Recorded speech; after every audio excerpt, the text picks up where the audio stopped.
2021년 9월 28일 화요일 오늘의 말씀을 함께 나누도록 하겠습니다. 오늘부터 약 2주 동안 저희 집 아이가 유치원에서 확진자와 밀접 접촉을 하는 관계로 2주 동안 자가격리를 하게 되어 2주 동안은 온라인으로 말씀을 나누도록 하겠습니다. 오늘 말씀의 제목은 사망에 이르는 죄입니다. 본문 말씀은 요한일서 5장 16절부터 18절까지 말씀입니다. 제가 읽겠습니다. 누구든지 형제가 사망에 이르지 아니하는 죄 범하는 것을 보거든 구하라. 그리하면 사망에 이르지 아니하는 범죄자들을 위하여 그에게 생명을 주시리라. 사망에 이르는 죄가 있으니 이에 관하여 나는 구하라 하지 않노라. 모든 불의가 죄로 돼 사망에 이르지 아니하는 죄도 있도다. 하나님께로부터 난 자는 다 범죄하지 아니하는 줄을 우리가 아노라. 하나님께로부터 나신 자가 그를 지키심에 악한 자가 그를 만지지도 못하느니라. 아멘.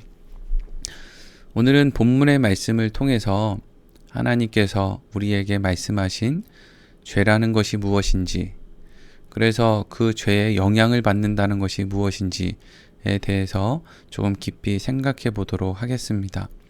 오늘 본문의 말씀을 바로 이해하기 위해서는 먼저 성경이 말하고 있는 죄라는 것이 무엇인지를 바르게 알아야 합니다. 성경이 말하는 죄는 우리가 생각이나 행동으로 저지르는 사람들이 만들어낸 도덕이나 윤리의 그 기준에 저촉이 되는 행동들과 같은 소극적인 그러한 것을 말하는 것이 아닙니다. 성경이 말하는 죄는 히브리어로 하마르티아라고 하는데 이것은 관역에서 벗어났다는 의미를 가지고 있습니다. 결국 성경이 말하는 죄는 하나님의 선함에 정조준하여 살아야 할 인간들이 하나님으로부터 벗어나 자기 자신이 세운 기준에 따라 그 기준을 정조준하여 살아가기 때문에 일어나는 모든 일의 원인과 결과를 다 죄라고 합니다. 그렇기 때문에 모든 인간은 죄를 저지르면서 살아갈 수밖에 없습니다.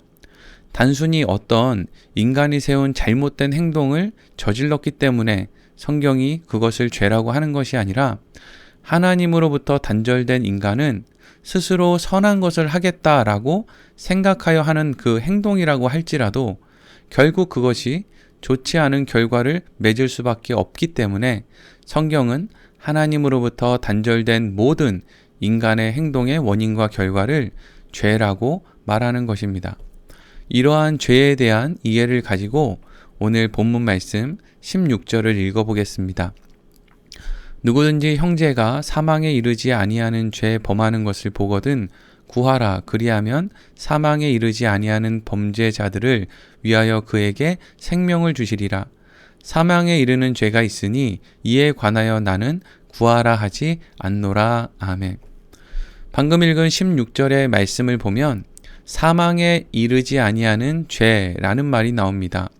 여기에서 죄라는 말을 애초에 죄가 가지고 있는 하나님과의 단절이라는 그러한 의미를 담아서 읽으면 누구든지 형제가 사망에 이르지 아니하는 하나님과의 단절을 범하는 것을 보거든 이렇게 되는 것이죠. 그러면 구하라는 겁니다. 그렇게 하나님과 단절된 사람들을 구해내라는 것이죠. 어떻게 하나님과 단절된 사람을 구할 수 있습니까? 하나님을 잊은 사람, 세상에 속해 살아가면서 하나님의 은혜, 하나님의 구원을 잊어버리고 세상의 영향을 받고 살아가는 사람들, 그러한 하나님과의 단절 가운데 살아가는 사람들에게 다시금 하나님이 하신 일, 예수 그리스도를 통해서 우리에게 허락하신 구원에 대해서 분명히 알려주라는 것입니다. 그러면 하나님께서는 그렇게 단절된 사람들, 죄 가운데 있는 사람들을 다시금 돌이켜 하나님께로 돌아올 수 있도록 인도해 주실 것이라는 것입니다. 그런데 문제는 16절 말씀 후반부에 사망에 이르는 죄, 즉 사망에 이르는 단절이 있다고도 이야기하고 있습니다. 왜 어떤 단절은, 어떤 죄는 사망에 이르지 아니하는 죄, 사망에 이르지 않는 단절이라고 이야기하면서 어떤 죄는, 어떤 단절은 사망에 이르는 것이라고 이야기하는 것이겠습니까? 예수님께서는 이 일에 대해서 마태복음 12장 31절에서 32절까지 말씀을 통해서 이렇게 말씀하셨습니다. 제가 읽어보겠습니다. 그러므로 내가 너희에게 이르노니 사람에 대한 모든 죄와 모독은 사하심을 얻되 성령을 모독하는 것은 사하심을 얻지 못하겠고 또 누구든지 말로 인자를 거역하면 사하심을 얻되 누구든지 말로 성령을 거역하면 이 세상과 오는 세상에서도 사하심을 얻지 못하리라. 아멘. 예수님께서는 제자들을 향해서 사람에 대한 모든 죄와 또 모독은 사함을 받을 수 있다라고 말하고 있습니다. 심지어는 예수님을 거역하고 예수님을 모독하는 것도 용서를 받을 수 있다라고 말씀하셨습니다. 그런데 이 모든 것들은 다 용서를 받을 수 있는데 단 하나 성령을 모독하는 것, 성령을 거역하는 것은 용서받을 수 없다라고 말씀하고 있습니다. 실제로 예수님의 제자들이 예수님을 거부하고 모독하고 거절했을 때 예수님께서는 그 모든 것을 용서해 주셨습니다. 예수님께서는 제자들을 위해서 조반을 차려놓고 갈릴리 바다에서 그들을 따뜻하게 맞아주셨습니다. 그들이 예수님 앞에 죄를 고백한 적도 회개한 적도 없음에도 불구하고 예수님께서는 이미 용서한 것처럼 그들을 대해 주셨습니다. 그런데 도대체 성령을 모독하는 것, 성령을 거역하는 것이 도대체 무엇이길래 제자들이 예수님을 그렇게 배신했을 때도 용서해 주신 예수님께서 이 세상에서도 그리고 오는 세상에서도 성령을 모독하고 거역하는 자는 사함을 받지 못한다고 말하는 것이겠습니까? 성령을 모독하고 성령을 거역한다라는 것은 우리가 성령이 하는 역할을 분명히 알 때 그것이 무엇을 의미하는지를 알 수 있습니다. 여러분, 성령의 역할은 하나님께서 예수 그리스도를 통해서 우리에게 행하신 일을 믿게 하는 것, 알게 하는 것, 그것을 하는 역할을 하는 것이 성령입니다. 그렇기 때문에 성령을 받은 사람만이 하나님이 예수 그리스도를 통해서 우리에게 행하신 그 사랑을 이해하게 되고 알게 되고 믿게 되는 것입니다. 그래서 성령이 그 안에 있는 사람은 하나님이 얼마나 나를 사랑하시는지를 분명하게 알게 되고 그 사랑은 이 땅에 예수님을 보내시고 우리를 위해서 십자가라고 하는 가장 끔찍한 형벌을 통해서 대신 죽게 하신 모든 것을 믿게 하는 것까지를 의미하는 것입니다. 그런데 이러한 성령이 하시는 일을 모독하는 것, 거역하는 것이 무엇이겠습니까? 하나님이 우리를 얼마나 사랑하는지, 예수 그리스도를 통해서 하나님이 우리를 얼마나 사랑하는지를 보여주신 그것을 부정하는 것이죠. 그러니까 우리는 하나님이 우리를 얼마나 사랑하는지 알기 때문에 우리가 어떠한 형편에 있더라도 하나님께 두 손 들고 돌아가면 하나님께서는 얼마든지 우리를 받아주시는 분이다라는 믿음을 가지고 살아가는데 성령을 모독하고 거역한다라는 것은 돌아가도 소용없어. 하나님께서는 우리를 정죄할 거야.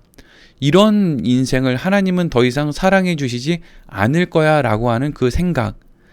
예수 그리스도의 십자가보다 내가 저지르는 죄가 더 크다라고 생각하는 그 모든 것이 성령을 모독하는 것이고 성령을 거역하는 것입니다.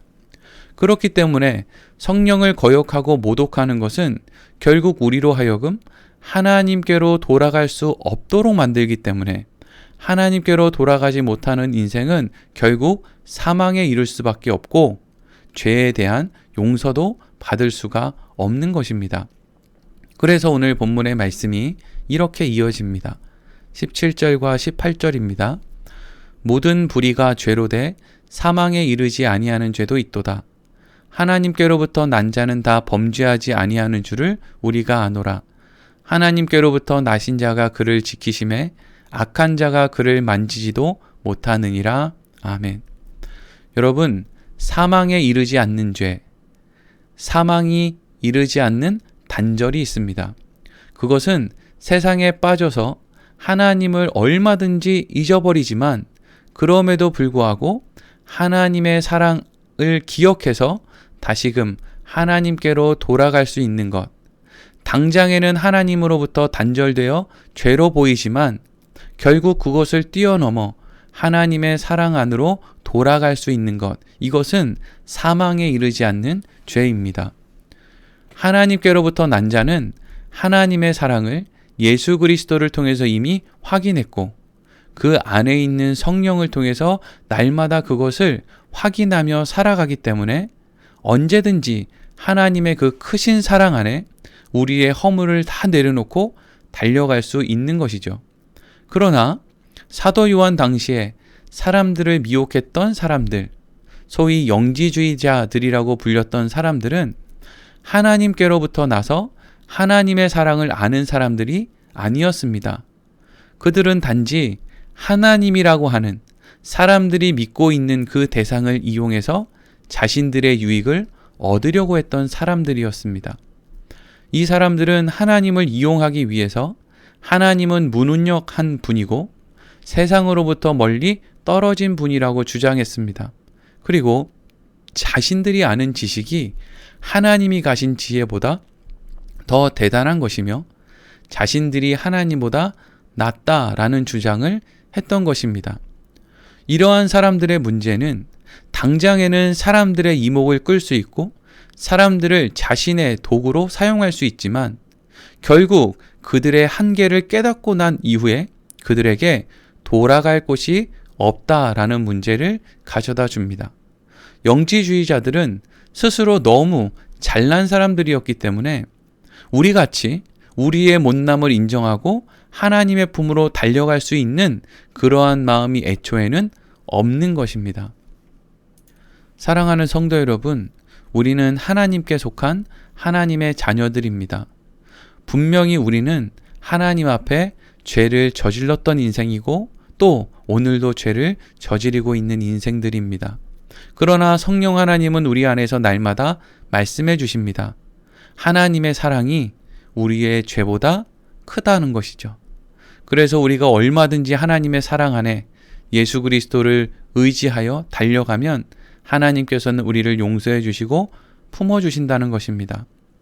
세상에서 자신의 잘남을 근거로 사는 사람들, 심지어 스스로 하나님을 믿노라고 하지만 하나님을 실제로 믿는 것이 아니라 하나님을 이용하고 자기 자신의 생각만을 믿는 사람들은 결국 그들의 한계를 깨달게 되었을 때 하나님의 사랑을 알지 못하고 자신의 어리석음을 인정하지 못해서 하나님께로 돌아갈 수 없는 사람들이 되는 것입니다. 사망에 이르는 죄는 하나님께로 돌아가지 못하는 죄입니다. 사랑하는 성도 여러분, 우리의 인생 가운데 우리는 얼마든지 세상으로 하나님이 원하지 않는 곳으로 헤매일 수 있습니다.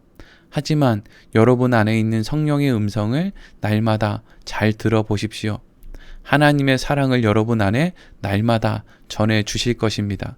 그리고 그것을 근거로 하나님의 품으로 나아가는 사람이 복된 사람입니다.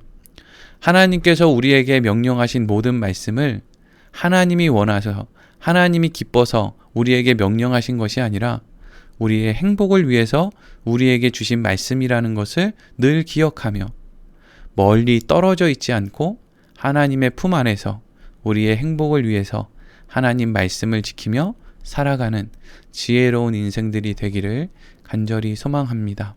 오늘 말씀은 이렇게 마치도록 하겠습니다.